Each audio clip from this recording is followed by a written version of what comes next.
Well, now that I've gotten that out of my system, I'll actually start streaming. Should have put that in. No, it's off the record. That has to be a surprise for every class. Actually, it kind of just came up with that yesterday, and I felt really bad about it, which is why I had to say it out loud. Because, you get this really bad song in your head. The only way to get it out of your head is to finish it. Yeah, that's what I had to do. So, that is AC circuits. We're not talking about that. No, we're talking about buoyancy. There we go. First thing, an announcement. You probably got an email this morning about this. There is a teamwork survey that we're doing in lab, Teamwork Evaluation 1. And I didn't remind you guys about it last week, and not enough people did it. So I extended it until Sunday night. I would like you to fill out the survey, Teamwork Evaluation 1. And we're going to use it as part of assessment of our physics courses and see if we actually manage to instill any sense of teamwork. And as an incentive for you to actually do this, if you do both teamwork evaluations, this one and the one that's going to come up in about a month, then we will replace your lowest quiz grade with 100%. So one free lab quiz is your incentive. So please do that. It shouldn't take more than like 5 minutes, and it's completely anonymous. I can't tell who gave what responses. I tried. So just give honest answers again in a month, and we'll see what happens. All right, so buoyancy, that's what we really have to talk about today. So buoyancy, first of all, is a static fluid force. That means that you don't necessarily have to be static, you don't have to be stationary, but you can be stationary. There's another fluid force we think about often, like air resistance or drag. That requires movement. Buoyancy doesn't require any movement. And it's caused by being immersed in a fluid, either partly or completely. And fluid means it can be gas or liquid. So we are immersed in a fluid. We have air. I know this because I can breathe.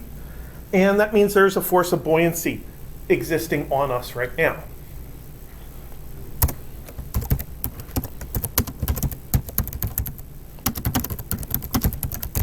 Buoyancy is always upward, which is why I said in our introduction that didn't get recorded that this is an uplifting topic. And there's a thing called Archimedes' principle, which says that buoyancy is equal to the weight of displaced fluid. So the buoyant force on a person is, I recently saw a comparison, about the weight of an apple. So without that buoyant force, you would be a couple 100 grams heavier as measured by a scale. Now, before we go into buoyancy, I want to talk about displacement in this context, displacement of volume. So we're going to have a fluid, which I tend to draw as a blue line to represent the surface of some water. And then we'll have a bottom of this bucket or river or whatever it is. And we'll put a mass in here. M1, I forgot. I always like to put little hash marks on the ground to represent the idea that it's a solid object.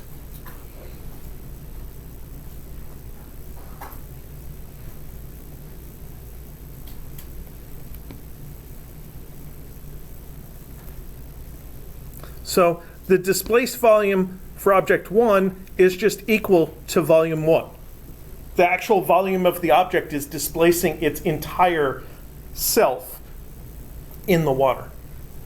And that's what we do in air. When we walk into a room, we're displacing some of the air. We're moving some air aside to make room for ourselves to be inside. So if you had a very small room and you had a whole bunch of people run into it all of a sudden, a whole bunch of air would rush out of that room because of the presence of the people.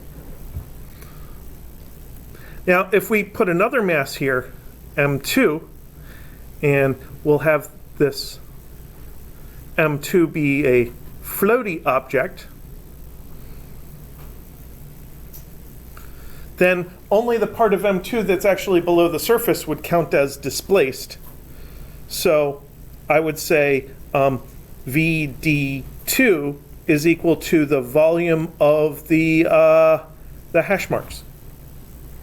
You didn't know you could put hash marks in a subscript, did you? Subscript can be whatever you want. Pictures, whatever. Just as long as it tells you what it means. So when we talk about displaced volume for these two objects, we mean slightly different things. And that volume here is always less than volume 2 because some of volume 2 is above the surface and the rest is the part that we care about when talking about buoyancy.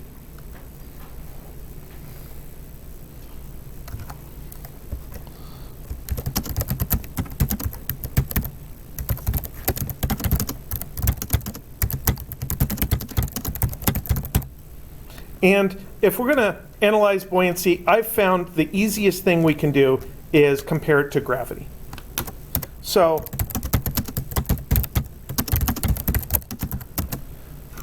first, review, force of gravity. You all know this part. The force of gravity is equal to mg.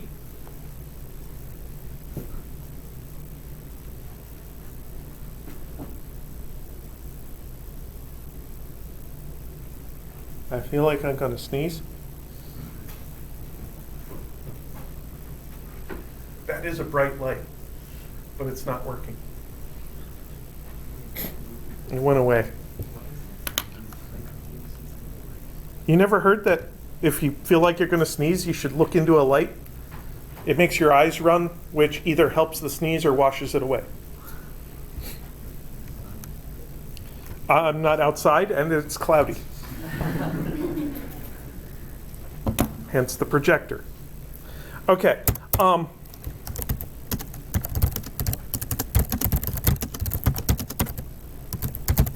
Now, since buoyancy is related to volume, because displacement is a volume, we want to relate that to volume. And the way you relate mass and volume is with the quantity density. So density is the Greek lowercase letter rho, which looks like a curly P. And it is mass per unit volume. So that force of gravity formula can be rewritten as the force of gravity is rho VG. And we're going to have a couple of different rho VGs floating around. Get it? Floating around, buoyancy. Yeah. So I want to put subscripts on here. I'm going to put O's on there. And those things are standing for the object. So the density of the object times the volume of the object is the mass of the object.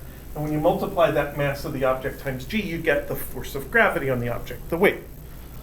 Great.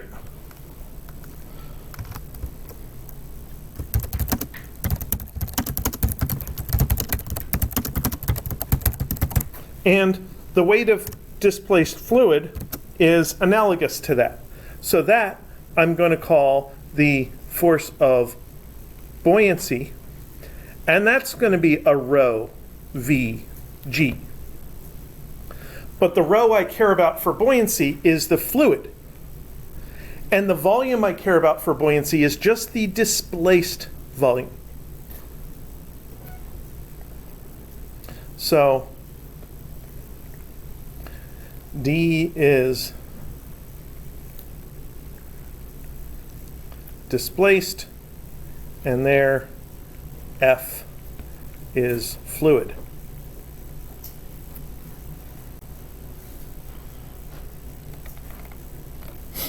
Now you may be wondering, what kind of densities are we talking about here? About how big are these numbers?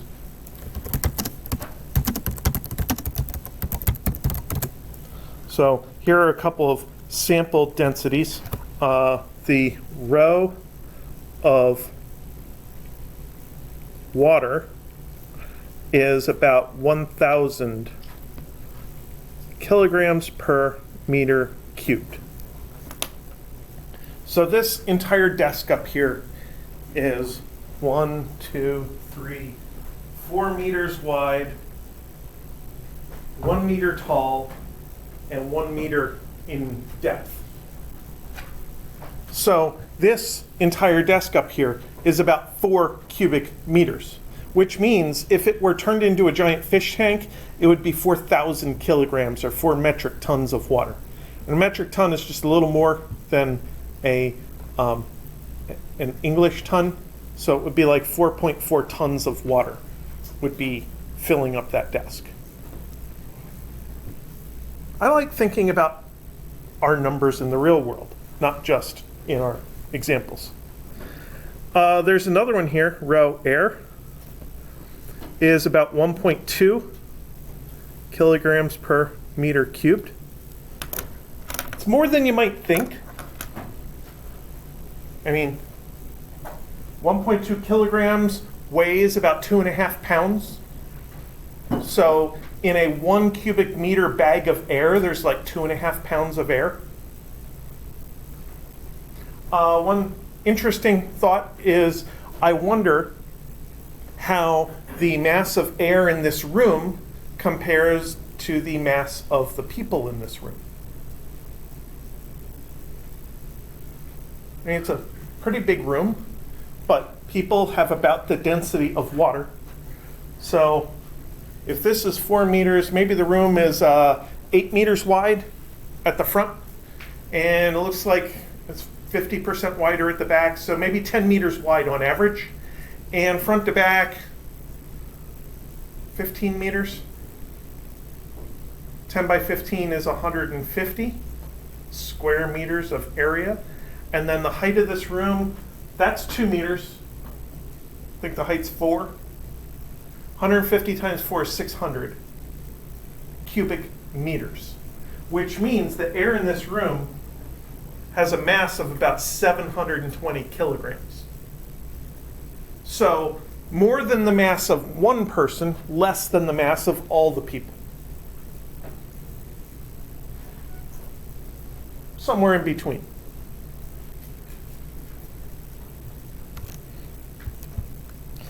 All right. Now, if we're going to analyze and compare forces, we have to think about force diagrams. And the first couple of times I did this, I just did each force diagram as it came up.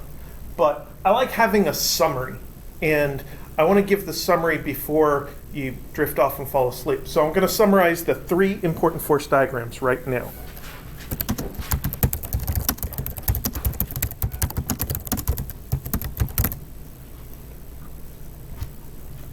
Now the first one is for a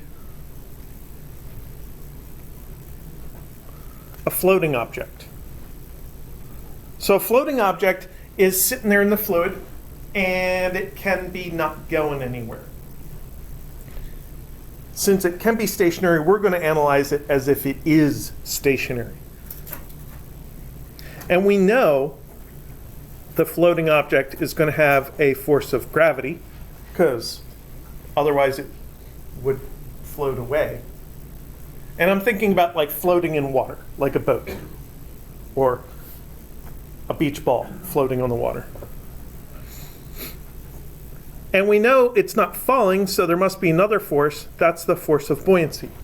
And it's perfectly acceptable for an object that is floating to just have those 2 forces. So there's our first force diagram for buoyancy, is literally just buoyant force and gravity force, no motion. So what does that mean about how the forces are related to each other? that they cancel out and they're equal. They're equal in magnitude and opposite in direction, so they end up canceling out. So then the next one is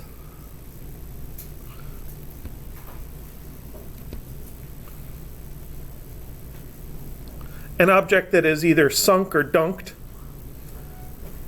So that object is heavier than water, and that means I'm going to draw the force of gravity as like a really strong force, and the force of buoyancy as a really weak force.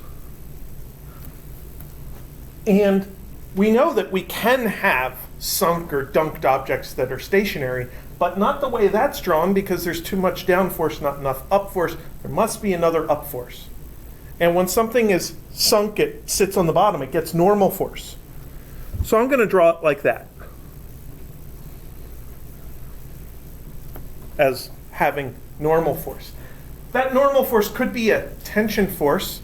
You could be thinking about an object hanging from a string and dunk it in the water, and then the string is providing tension instead of a normal force. But it doesn't matter what I call it. All that matters is that that's something that I could possibly measure, because we have a platform scales where you put something on it and it measures normal force, and we have hanging scales where you hang something from it and it measures tension force. Either way, we have access to that value right there. We can measure it in an experiment. And then the third one is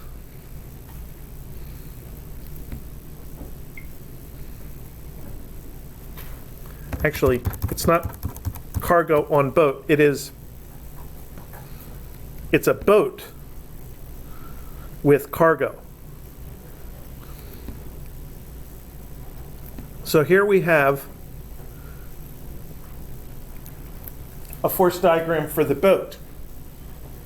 And the boat has a little bit of force gravity, but it also has some normal force because you've put cargo on the boat. That's the entire point of this diagram. And yet the boat doesn't sink, so the boat is experiencing buoyant force. So basically, we have gravity pointing down, buoyant force pointing up, and maybe an extra force. And that extra force could be upwards or it could be downwards.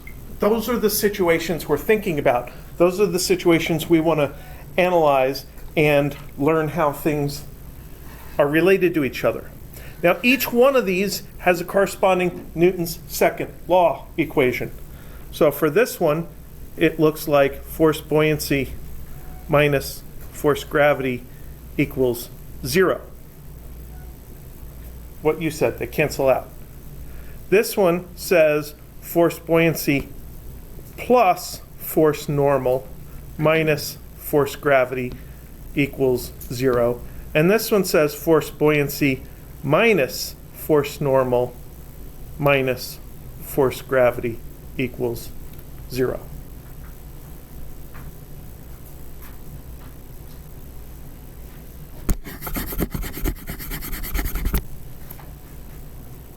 So those are the force equations, the Newton's second law equations, that are going to help us link forces we can measure, the normal force in each case, to forces we can compare, the buoyant force. So let's look at the easy case.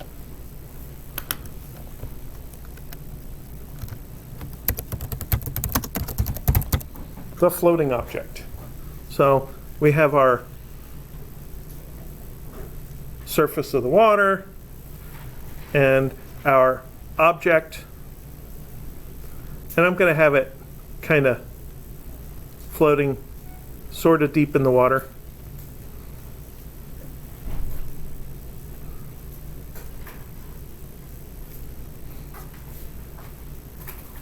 There, that's what I want it to look like. And there's a couple of important quantities here.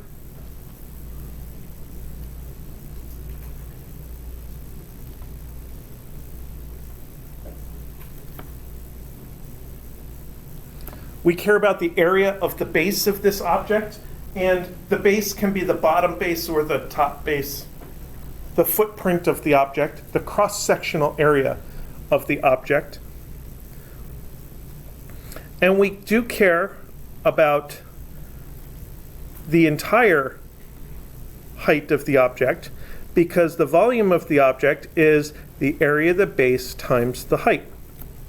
And this is specifically for prism-shaped objects. A prism-shaped object is one where it has a certain size and shape at the bottom, and that size and shape carries upward all the way to the top of the object.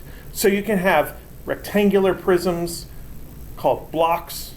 You can have circular prisms called cylinders. You could even have weird-shaped prisms if you wanted to. And then this area here, that's the displaced volume. That's related to a different vertical distance, which we tend to call the depth.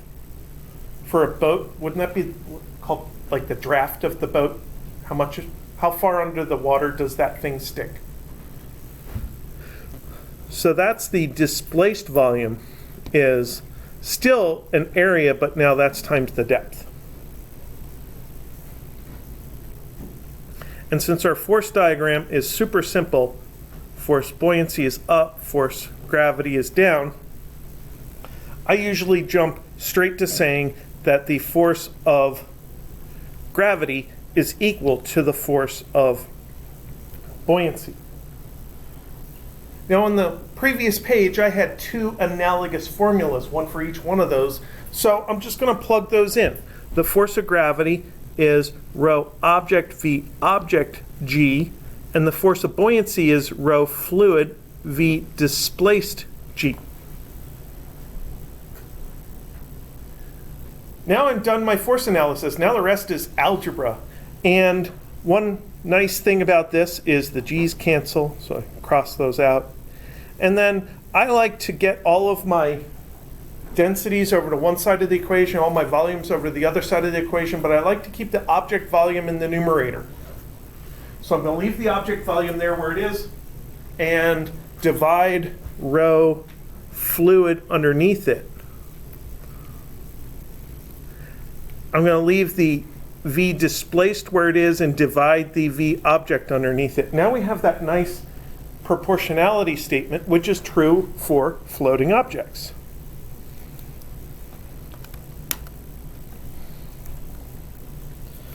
And I like that statement. It says the ratio of densities is also the ratio of volumes, the displaced volume to the entire object volume. And that's also equal to the depth over the height.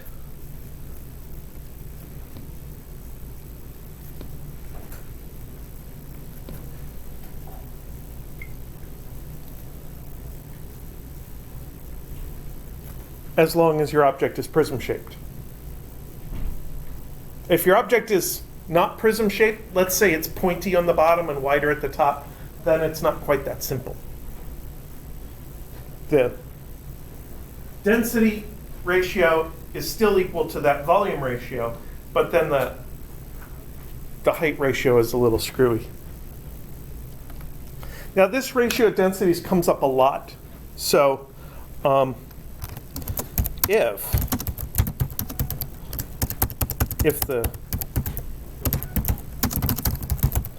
the fluid is water,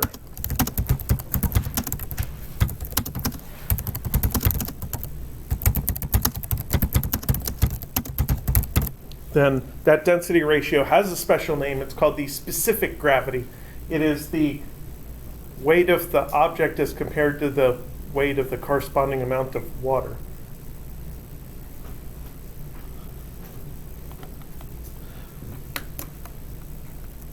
So let's think about a possible object and what this means. The density of ice is around 920 kilograms per meter cubed. and the density of water is 1,000 kilograms per meter cubed. So the specific gravity of ice is 0.92, and V displaced is 92% of V object. So if you put an ice cube in water, 92% of the ice cube will be below the surface of the water, and 8%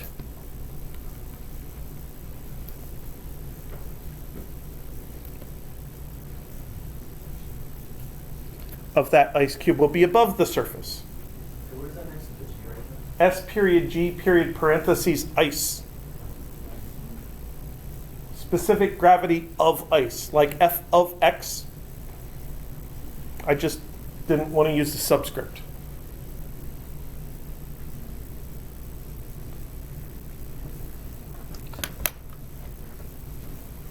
So this applies to ice in fresh water. And it occurs to me that salt water doesn't have the same density as fresh water. In fact, very often the density of water is used to measure the salinity of the water, under the assumption that most of the reason for the difference is salt. So, does anybody know the density of seawater? I'm sure Google does.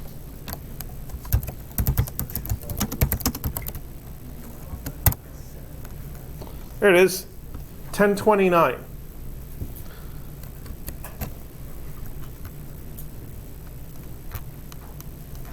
So,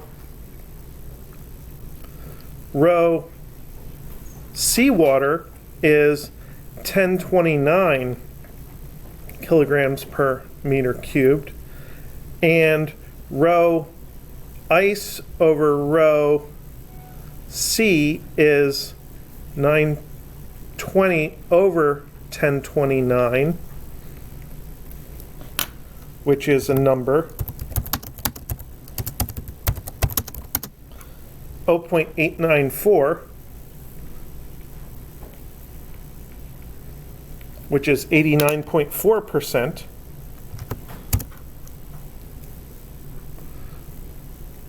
or 10.6%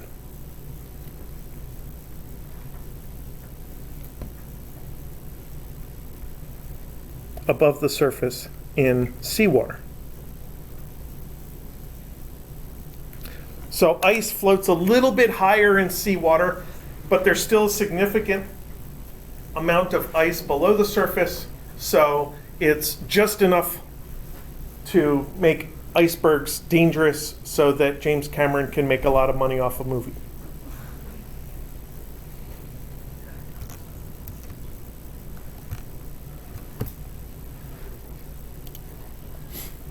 Sir? So we don't float, right? Because their density is just like water. I don't, well, I float. I just barely float in fresh water. If I exhale all my air, I will sink in fresh water. Then that's a problem because I'm not floating up to the surface. But in seawater, since the density is higher, it makes it easier to float. The Dead Sea and the Great Salt Lake are both hypersaline, and people can float higher in those. So you just lay back and your mouth is way above the surface, so it's kind of fun. Yeah. All right, so next situation. Dunked objects.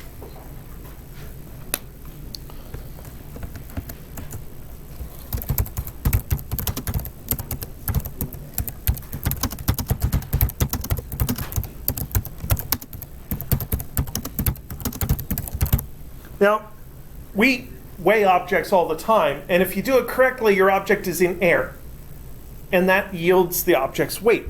So we basically have force of gravity and force of tension, and that tells us that force tension equals mg. So as an example, maybe there is a 10 kilogram object and we find out that the force of gravity is equal to 98 newtons.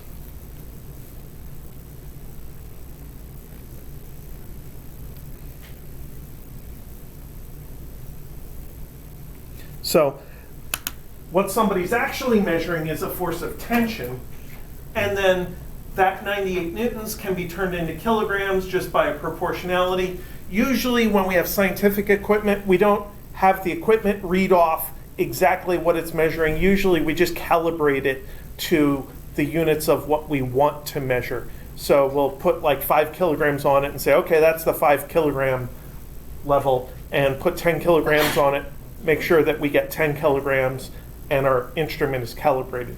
But let's say this is a force sensor. So we measure a force of tension of 98 newtons, therefore that is the force of gravity.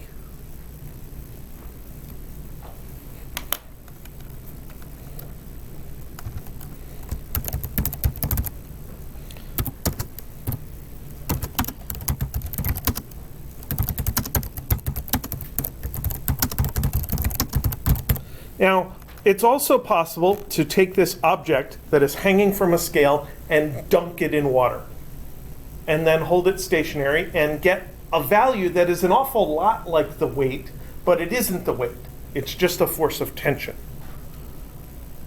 Some people like to call it the apparent weight of an object.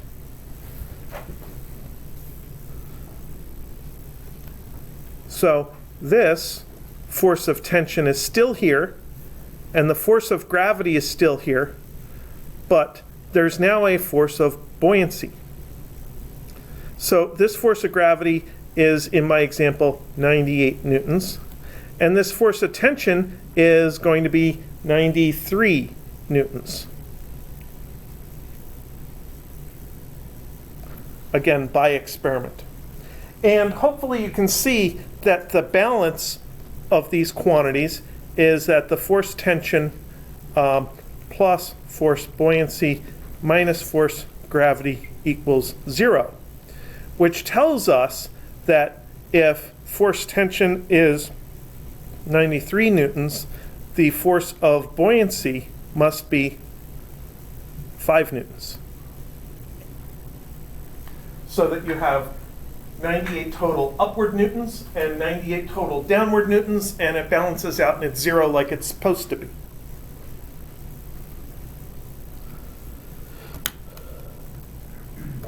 So now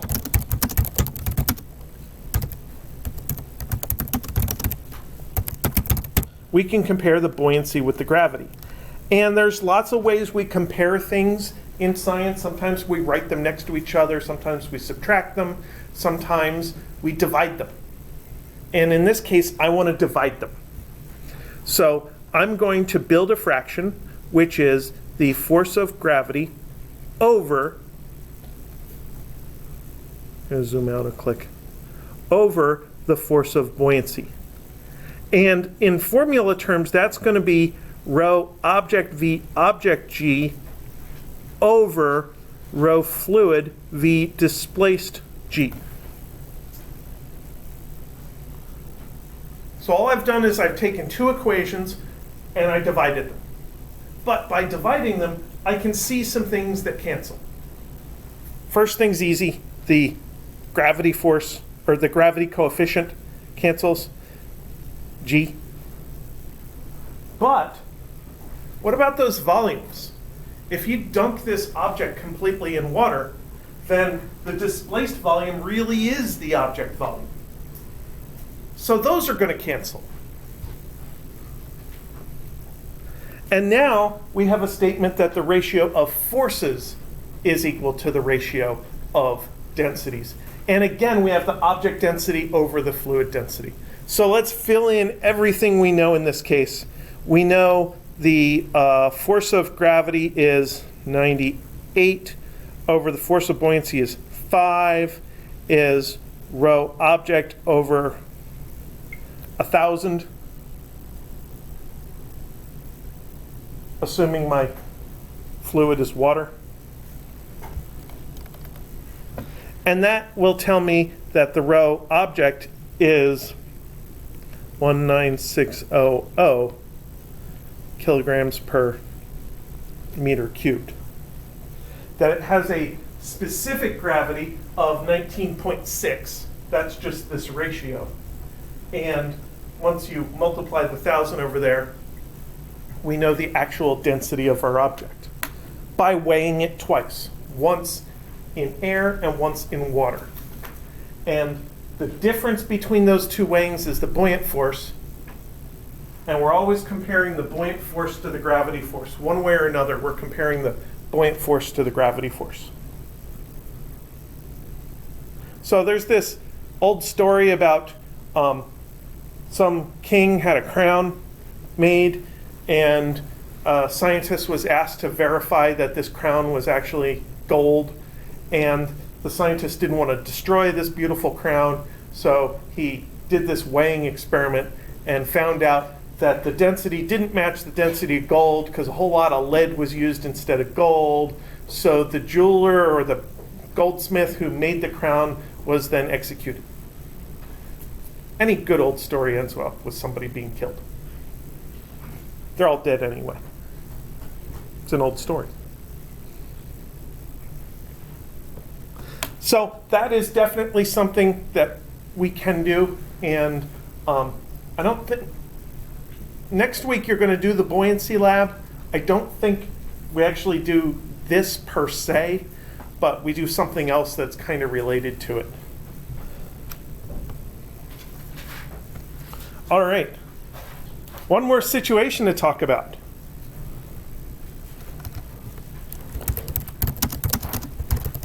Cargo on a boat.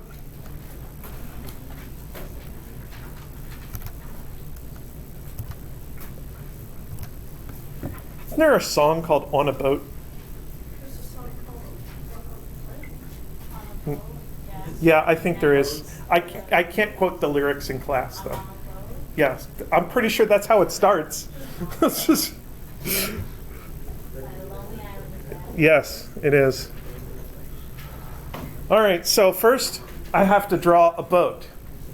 I'm not very good at drawing boats. I'm going to try a different shaped boat today.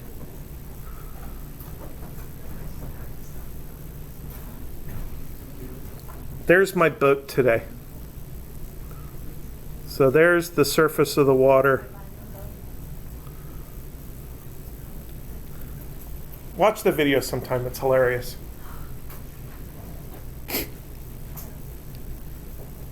And then here is our MC, our cargo. And the cargo really has a boring force diagram. For the cargo, it just has gravity and the force of buoyancy. But the boat, actually in this situation, is going to have two force diagrams. One force diagram with the cargo and one force diagram without the cargo. So let's do no cargo and with cargo.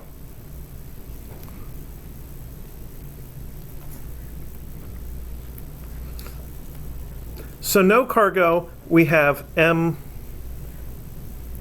boat and force of gravity and force of buoyancy 1. Situation 1. 1. Situation 2, with cargo, we're still going to have force of gravity. This is still M boat, but now we have this extra force normal, which is equal to M cargo G. Because if the cargo is pushed up by the boat is pushed down by the cargo, Newton's third law. So that's how I know that the normal force down is the weight of the cargo. And then this is offset by FB2.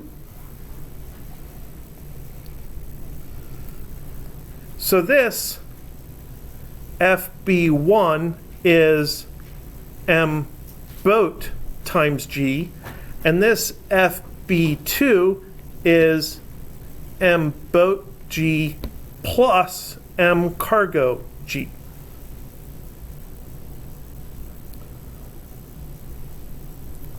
Now what you're being asked to do is compare these two situations. What's it like for the boat with the cargo versus without the cargo? So to me, that is a delta force buoyancy. Just subtract these two things. And when we subtract them, we could just think about the difference. What's the difference between these two equations? The only difference is this, the weight of the cargo. So that delta force buoyancy is mass of the cargo times G.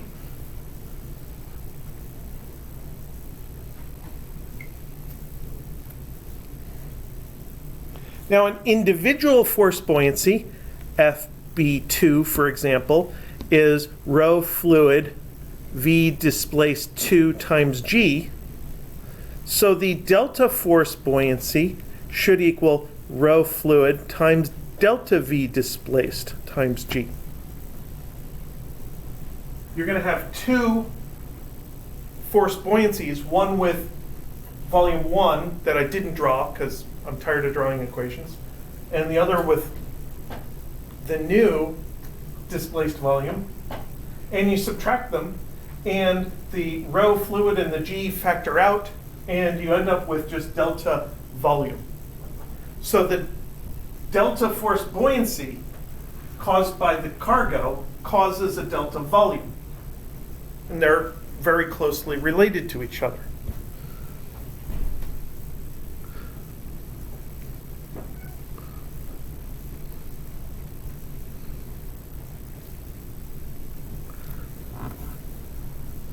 Now, what we really want to know is, for example,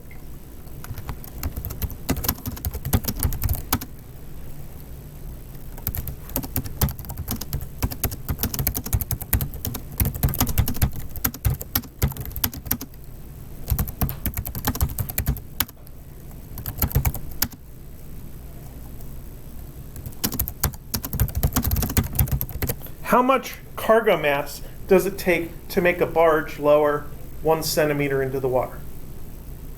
Now, does anybody know the typical size of a barge? Well, as it turns out, I have this written down because last year one of my students was in the Coast Guard and just knew this off the top of his head. So, a typical barge has an area of 200 feet long by 35 feet wide.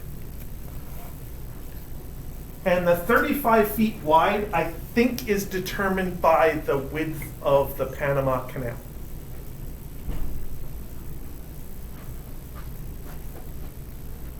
They may have already had barges that size, but that's like the biggest thing that will fit through some spots in the Panama Canal. And if you multiply those,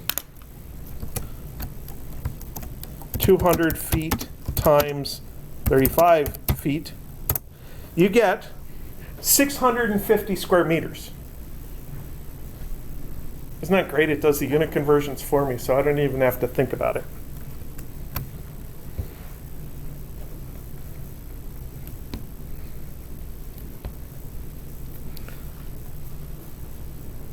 So that means my delta V displaced that I'm considering is 650 meters squared times 0.01 meter, which is 6.5 meters cubed.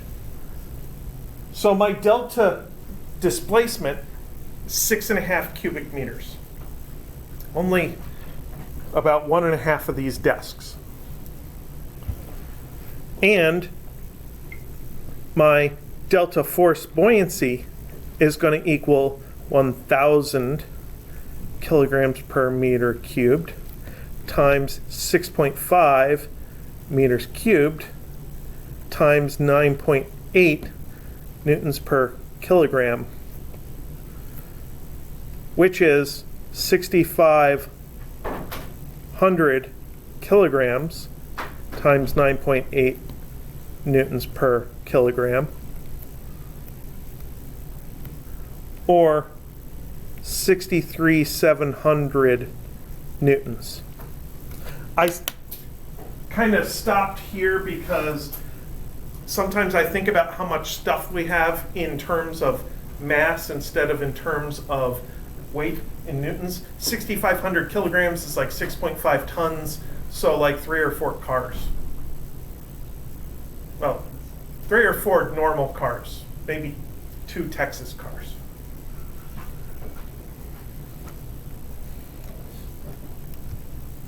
So that's why barges can take so much cargo, because the actual cargo doesn't make them sink that much into the water. And by the time you fill a barge with cars, yeah, then you can see some significant visible displacement. But just as it is, 1 or 2 cars isn't going to make the barge move very much in the water. Now you may be wondering,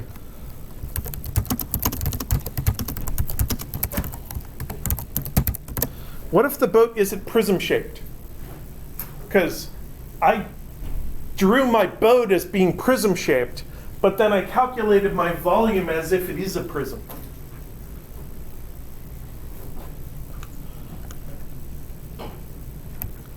So, has anybody here done volume calculations by slicing? Maybe by slicing into discs or by slicing cylinders and weird stuff like that. Well, this is related to slicing in discs. So our boat was like this.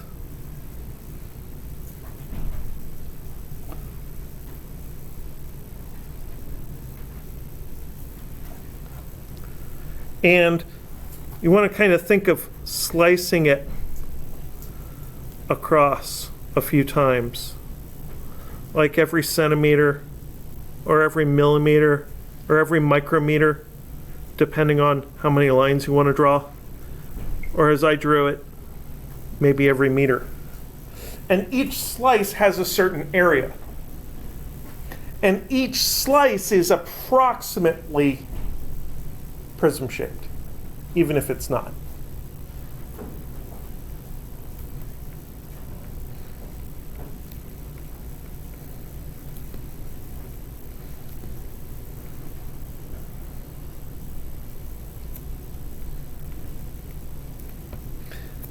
Each slice has at least an average area.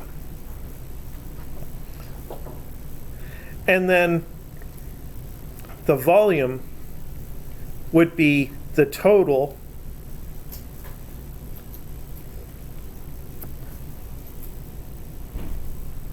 of the area of slice I times thickness. What do I want to use for thickness? Delta Y. Sure.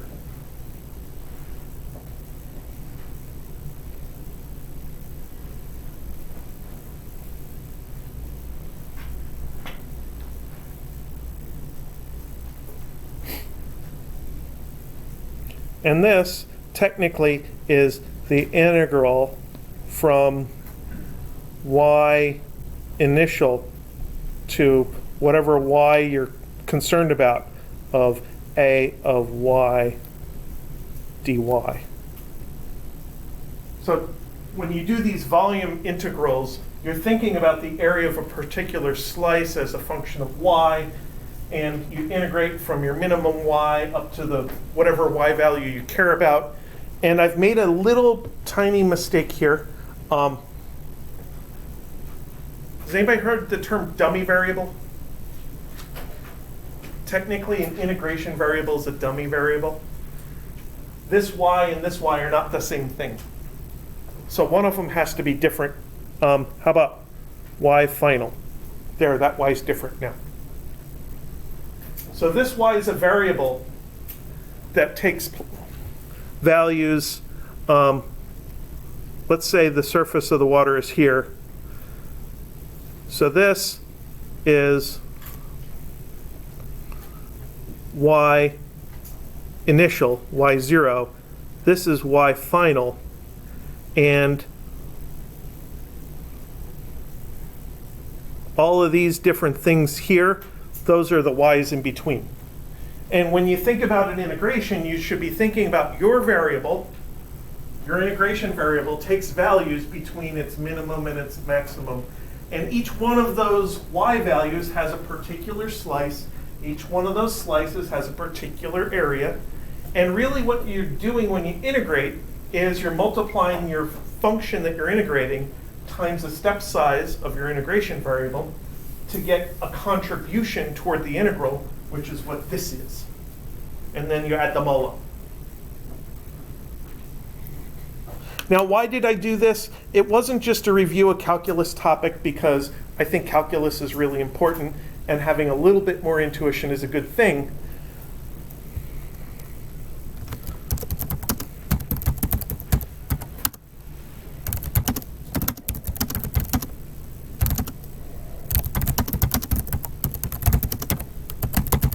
It also justifies what I did above in the change in displaced volume, that delta V displaced is area of the base times delta depth. That's true whether you're talking about a prism-shaped object or a, I don't know, trapezoid-shaped object. As long as area base is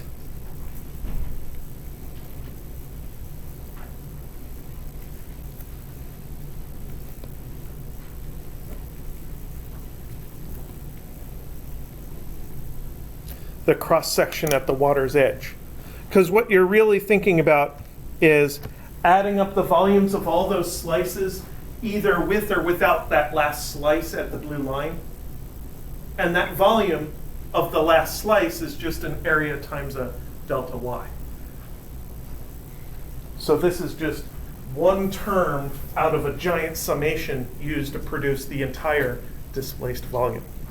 Now I went over this because not just for the calculus thing, but also because it's related to one of the questions on the buoyancy homework 4B, which involves putting planes on and off an aircraft carrier and thinking about the relationship between the amount of cargo, the planes, and the way the carrier sinks and rises in the water. So I wanted to give you some extra intuition on that. All right, so that's really what I have on buoyancy. Does anybody have any questions? Does anybody want to go home early? It seems like you're not objecting.